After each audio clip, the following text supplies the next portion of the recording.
Good morning, everybody, and thank you all for coming. My name is Pat Cuviello, and I'm with Humanity Through Education, and welcome to the 5th Annual National Animal Rights Day. On this day, yes, feel free to applaud. On this day, once a year, we stop everything else and give our full attention to the most marginalized, most abused, and most oppressed group on this planet, other animals.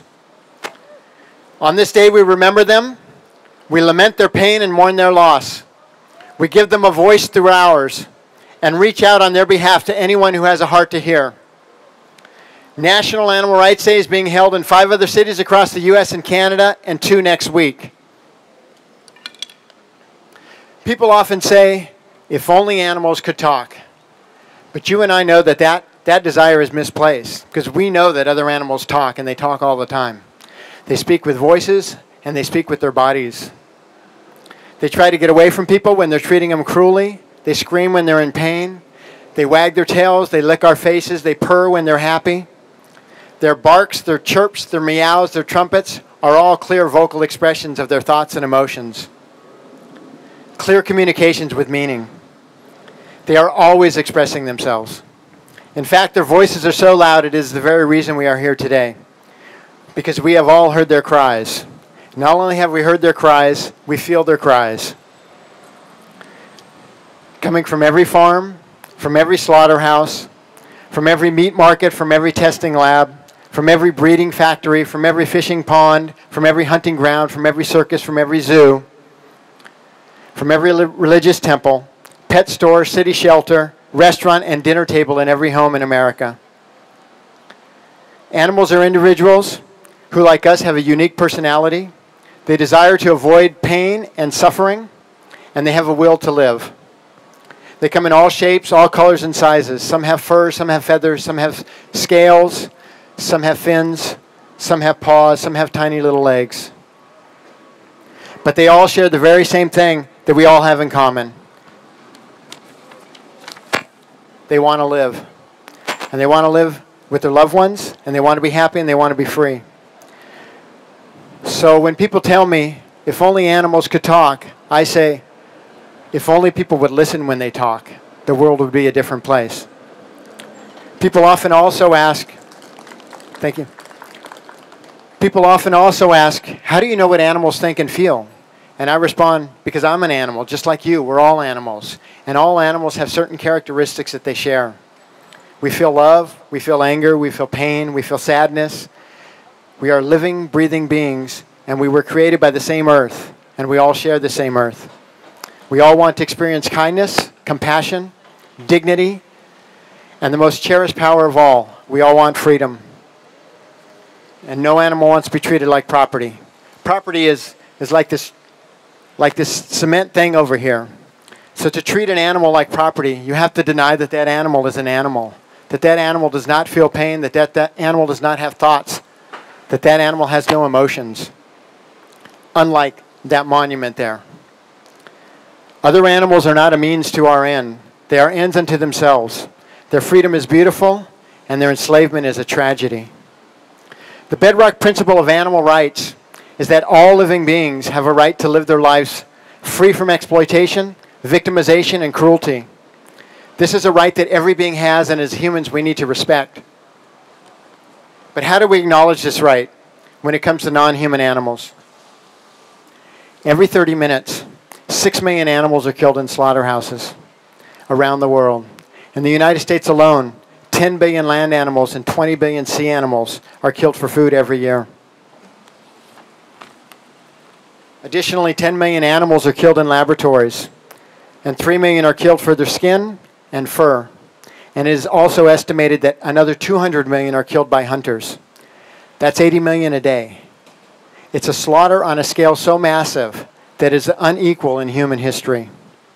The sheer magnitude of this well-oiled systems we have developed to raise, kill, and use with the most unimaginable cruelty billions of living beings just so we can selfishly satisfy our taste buds, or satisfy our vanity with a fur jacket or a leather shoe, or wash our hair with some brand name shampoo is unfathomable.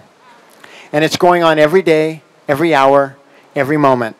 In fact, it's going on right now as we stand here to commemorate those who are suffering because it's going on. And this is why we are here today, folks, because this has to stop. And it will only stop if you and I choose to stop it, to speak up and to stop it. We need to imagine a day when other animals can live on their own terms, with their families, happy and free. We need to imagine a day when we as humans will respect the rights of other beings on this planet. We need to imagine a day when humanity acts responsibly and protects all animals and the earth instead of harming and destroying them. We need to imagine a day when all humans will open their hearts to compassion. Because if we can imagine that day, then we can create that day. This is our planet, but it's theirs too. And we need to act accordingly, and we need to share it.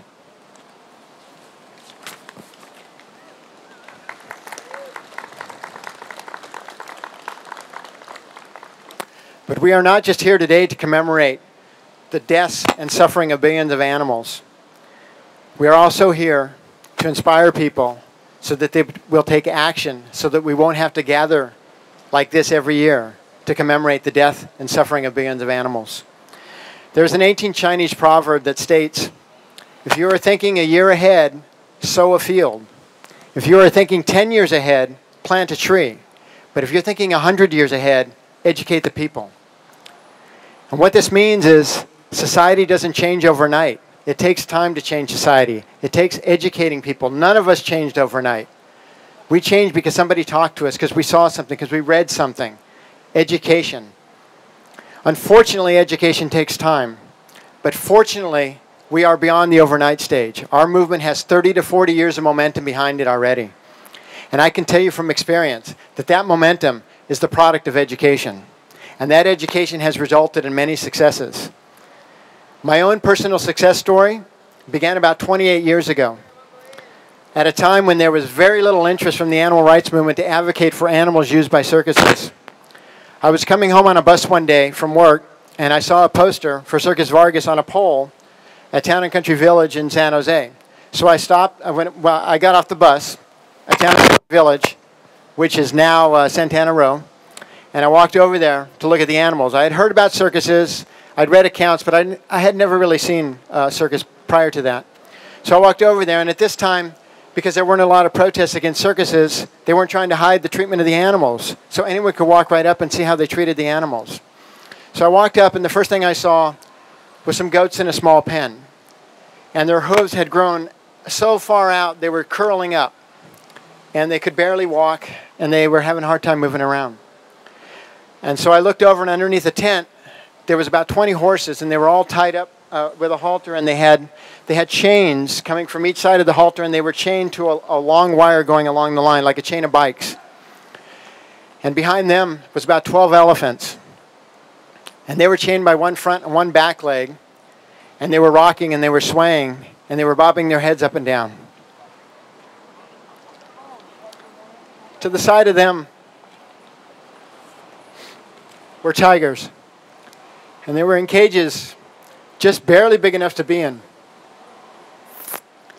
And they were anxiously trying to pace side to side from the cage. And they were repeatedly turning around in the cage. I couldn't believe it was legal, that you could put an animal in this position where it was so distressing, so far removed from their natural state, that it was literally driving them crazy.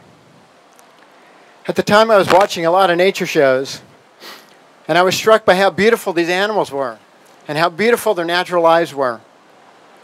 And when I saw them treated with such disdain, as if their lives didn't matter, I felt deep sadness. There were other people standing around looking at these animals, and they were commenting about how the elephants were dancing, how the tigers looked fierce, but not one of them mentioned how distressing it was for these animals. Circuses like this had been around for over 100 years. And standing there, I realized that in that 100 years, they had successfully conditioned us, desensitized us to look at animals in this context and to think it was normal. So I realized that the animal rights movement, including myself, was going to have to educate our society and people in it to show them, to teach them that this was not normal. It was cruelty, it was degrading, and it was unacceptable. So I began organizing educational protest and video recording the treatment of animals at circuses. And at first only a small number of people came out, and sometimes it was just 2 of us. However, despite our small numbers, I knew deep down 2 things. First, I knew that compassion was a powerful thing. It is a powerful thing. And that it's unstoppable. Second one, I knew that if we were relentless, and that if we believed that every circus show, every patron going into that circus got an opportunity to get a flyer, I knew that in my lifetime I would have witnessed the day that there would be no more use of animals in circuses. After a few years of perseverance, our efforts paid off. People started coming out, attending our protests more often, and we saw the numbers of animals, saw the numbers of patrons at the circus drop, till eventually some circuses, the smaller circuses, disappeared, and circuses like Circus Vargas stopped using animals altogether.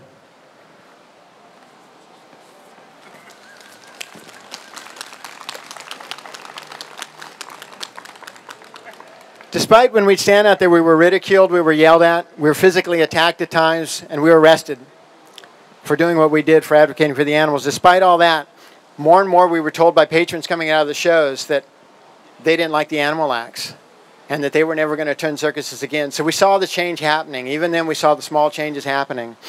And then on March 5th, just a little less than 3 months ago, at 6:30 a.m., I was awoken by the monumental news, and this is huge, folks, that Ringling Brothers Circus announced in 2018 they were no longer going to use elephants in their circuses. And that's huge.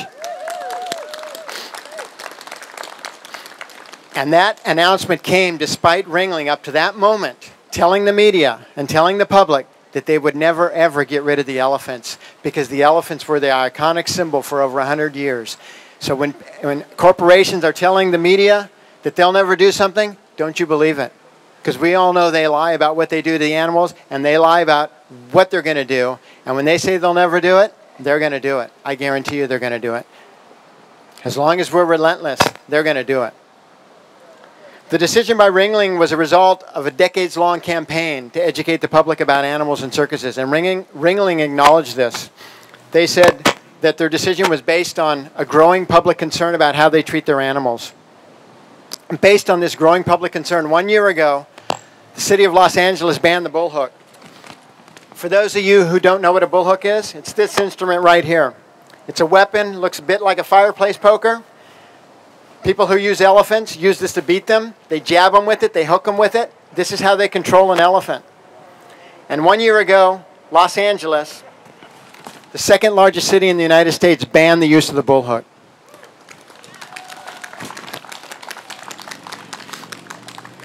In December, in an effort spearheaded by my beautiful wife, Denise Boble, and myself, the city of Oakland banned the bullhook as well. 20 years ago, banning the bullhook would have been impossible. Impossible. In fact, in the media would show them using the bullhook, and they would say, oh, they poked and prodded the elephants, and it was acceptable. I remember talking to the media, and the lady could hardly contain her laughter. Hardly contain herself from laughing at me when I was telling her how cruel it was to treat the animals in the circus. But today, after they announced their bullhook ban, the media came out and no one was laughing. In fact, everybody understood it. And the reason they understood it was because of those 20 to 30 years of education, telling people that this is wrong, this is not normal, and it's unacceptable. And educating the public results in educating public officials, which results in laws protecting animals from abuse. That's the power of education, folks, and that's what we need to continue. Now there is a bill in California to ban bullhooks throughout the whole state, and it's probably going to pass because it's got a lot of support. San Francisco, just a month ago, banned the use of animals, exotic animals, in performances. Wouldn't have happened 20 years ago. Bolivia, Singapore, Paraguay, Costa Rica, Bosnia, Slovenia, Cyprus, India, Peru, Austria, Sweden, Finland, the Netherlands, and Mexico have all banned animal acts in circuses in some form. It's happening all around the world, folks, not just in the United States. Everybody around the world is getting it. Recently, India declared dolphins non-human persons with rights. A court in Argentina recently found that Sandra, an orangutan held at a zoo, was declared her a person with certain rights. More and more we hear about cow farmers, pig farmers, sheep farmers, dairy farmers giving up their business because they no longer want to hurt animals. The documentary Blackfish, which you've all heard of about SeaWorld, about the treatment and the effects of captivity on orcas, is bringing down SeaWorld. And it's bringing down SeaWorld because it's bringing down SeaWorld's attendance. And it's bringing down SeaWorld's attendance because it is educating people who would attend SeaWorld. And they are getting educated and they're saying, we don't want to support that. And that's the power of education. Based on educational efforts of the animal rights movement, people are more and more seeing other animals as living, feeling, loving beings who deserve to be treated with respect. Accordingly, people are more and more sickened by videos exposing the abuse of animals in industries that know their continued existence is reliant on hiding their abuse, because exposure results in people caring. Animal rights is an idea whose time has come. It is a force that cannot be stopped. Its adoption by our society is inevitable, and the corporations know it. That's why they fight so hard against it. It's inevitable, folks. Now each generation is growing up with animal rights in their consciousness. When I was a kid, nobody ever talked about animal rights. Now it's in the social conscious. Each generation is growing up with it. It's easier for each new generation to understand animal rights philosophy and to adopt it. Because of these efforts, the educational efforts, the foundation of our society's indifference and apathy towards other animals is crumbling. And that crumbling is a result of education. As long as we are relentless in our educational efforts, it will continue to crumble. And as long as we speak up and let people know that it is not acceptable to commit or support cruelty, the day will come when all forms of animal exploitation and abuse are no longer acceptable in our society. We can change things, folks, if we choose to, because you and I have a choice. We can choose to advocate for animals, or we can choose to ignore their suffering and pain and their deaths. But the animals don't have a choice. They can't quit. They can't quit being an egg machine. They can't quit being a dairy machine. They can't quit being a milk machine. They can't quit being a meat machine, a fur machine, a puppy machine. They can't quit being a circus prop or a research tool or a slave. They can't quit suffering, and they can't quit being killed. That is why we need to choose to fight like hell for them and never, ever give up. Because when we are fighting these battles, something has to give. And as long as we don't give, it will be the animal abuse organizations that give, the corporations. That you all are here today is evidence that the animals' cries and screams have been heard. And I guarantee you, as long as we are relentless in our educational efforts, they shall be free one day. Thank you very much.